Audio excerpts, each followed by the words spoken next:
planet. Welcome to another episode of SRD Planet, the place where we talk about sustainability, resources, and diversity. I'm your host, Tom SRD. Welcome to the channel.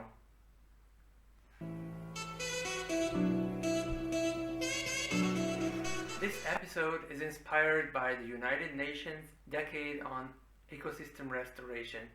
And before we get into complex subjects like ecosystems, biodiversity, and the roles and responsibilities of us humans in the world, let's start with talking about what is life in the first place and how we humans relate to it. Let's first look at some definitions of life. According to Merriam-Webster, quote, A. The quality that distinguishes a vital and functional being from a dead body. B. A principle or force that is considered to underlie the distinctive quality of animate beings. C. An organismic state characterized by capacity for metabolism, growth, reaction to stimuli, and reproduction. Unquote. Encyclopedia Britannica says, quote, matter that shows certain attributes that include responsiveness, growth, metabolism, energy transformation, and reproduction. Life comprises individuals, living beings, assignable to groups called taxa. Each individual is composed of one or more minimal living units called cells and is capable of transformation of carbon-based and other compounds called metabolism, growth, and participation in reproductive acts. Unquote. I personally don't like either of these two definitions because, in my view, they are somewhat limited and are biased towards the individual rather than the continuity and interdependence among life forms. In this sense, I find Wikipedia a bit more open, but maybe a bit too wordy, so I only take from it what I think is a good message. Quote, there is currently no consensus regarding the definition of life. One popular definition is that organisms are open systems that maintain homeostasis, are composed of cells, have a life cycle, undergo metabolism and grow, adapt to their environment, respond to stimuli, reproduce, and evolve. Unquote. In my opinion, if we want to define life, we need to find a general definition which would even help astrobiologists to identify living matter on completely alien worlds, where life would be nothing like the one we know here on Earth. NASA has forged a concise definition targeting this. Quote, a self-sustaining chemical system capable of Darwinian evolution. Unquote.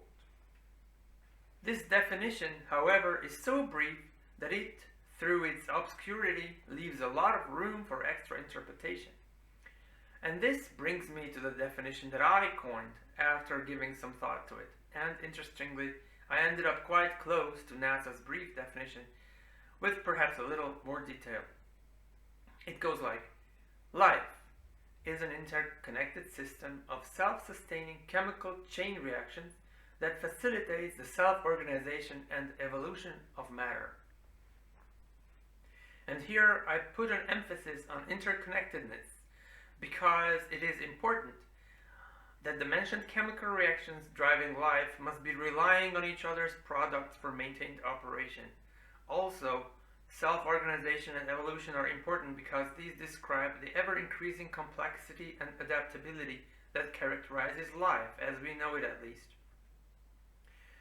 Let me know in the comments what you think about my definition and also share yours if you have one. Coining a definition seems like an important step, but does this bring us any closer to understanding really what life means? Can we somehow visually grasp the essence of a living system, a living planet? This question has interested me since my childhood. On one occasion I was traveling on a train and was watching the countryside roll past. It was an early winter day and the trees were leafless. As I watched some lone bare tree stems standing in the middle of meadows, I had a revelation. The trees suddenly ceased to appear as oh so familiar objects, and I only perceived them as clumps of earth protruding from the ground.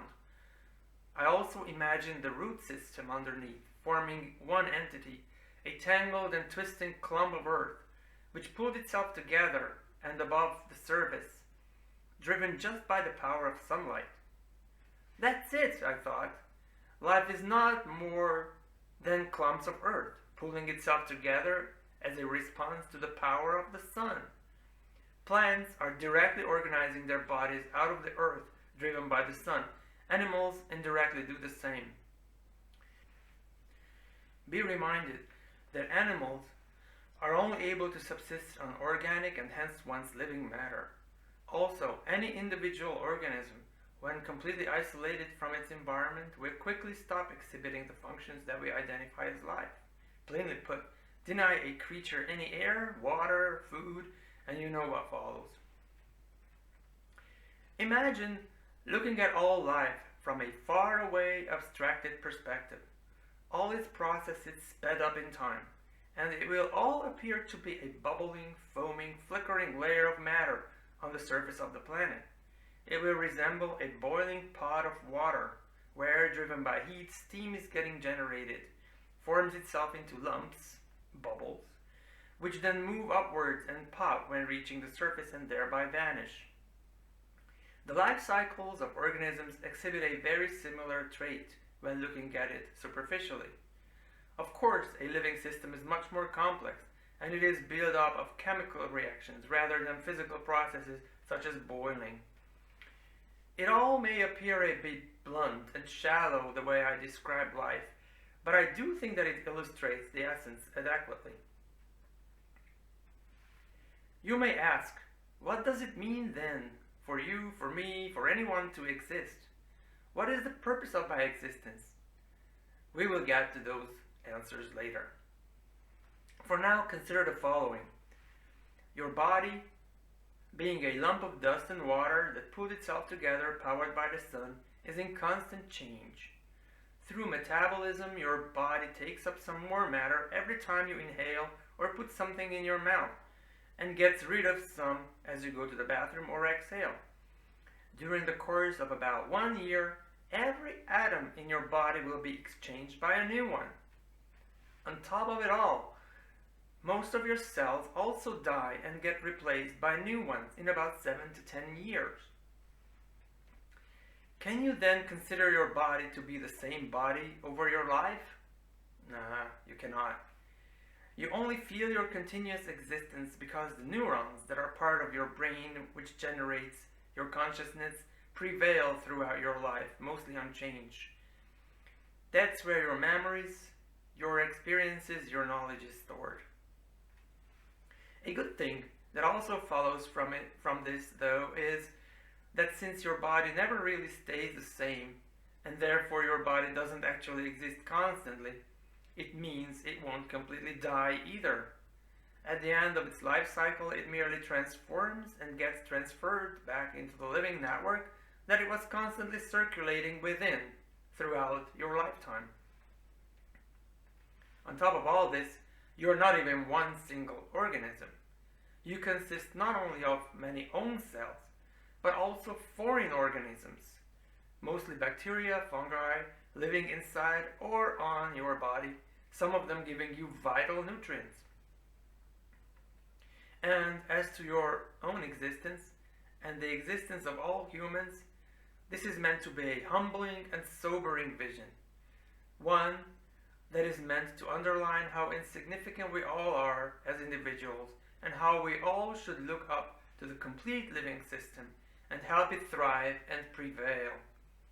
This will in turn make us thrive and prevail too, whereas a damaged system will in the end surely mean the collapse of most life forms, very likely including us humans. And this brings our episode to an end. In the following episodes, we will be looking at our relationship to the greater living system, the ecosystem and biosphere, and the ways and means you can get involved in the conservation and restoration of our damaged and degraded environment. I hope to see you in the following episodes, as you are a crucial part of this mission. In order not to miss an episode, please consider subscribing to this channel and send me a like and even a comment. Thank you very much for watching.